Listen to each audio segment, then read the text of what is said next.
आऊज़ु बिल्लाहि मिनश शैतानिर रजीम बिस्मिल्लाहिर रहमानिर रहीम।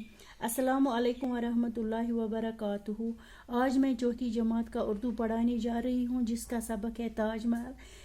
इसका सबक हम पढ़ चुके हैं। आज हम इसके क्वेश्चंस करने वाले हैं। टाठियो बच्चों अच्छे आज क्वेश्चन करें। क्वेश्चन नंबर 1 छ शाही जहां की तामीर की हुई मशहूर इमारतों के नाम बताइए। यम शाही जानन छ बनायमस मशहूर इमारत तमन हो नाव वनियो स। जवाब ताज महल। जवाब दिल्ली का लाल किला, जामिया मस्जिद और आगरा का ताज महल शाही जहां की तामीर की हुई मशहूर इमारतें हैं। टाठियो बच्चों दिल्ली मज बनोमत लाल किल, जामिया मस्जिद, बेचस बनोमस आगराहस मज ताज महल। यह शाही जहां सज मशहूर इमारत सारियों मज अमै मशहूर। सवाल नंबर 2 ताज महल किसकी याद में बनवाया गया था। ताज महल कसिंदिस यादस मज आमुत बनावना। जवाब ताज महल मुमताज महल की याद में बनवाया गया था। यह बनोमुत शाहजहान पन्ने खानदारी हिंदिस नावस मुमताज महल सिंदिस नावस पेट।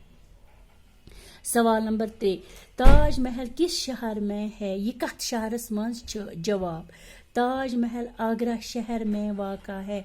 यह कत शहरस मज आगरा शहरस मज वाक़ा। सवाल नंबर 4 ताज महल किस पत्थर से बनाया गया है। यह कमन कन्यन हुंद आमुत बनावना।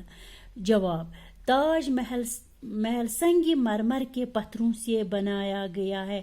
यह संगी मरमर चन पत्थरन कन्यन हुंद आमुत बनावना यम वारिया कीमती छ। सवाल नंबर 5 ताज महल देखने का ज्यादा लुत्फ कब आता है।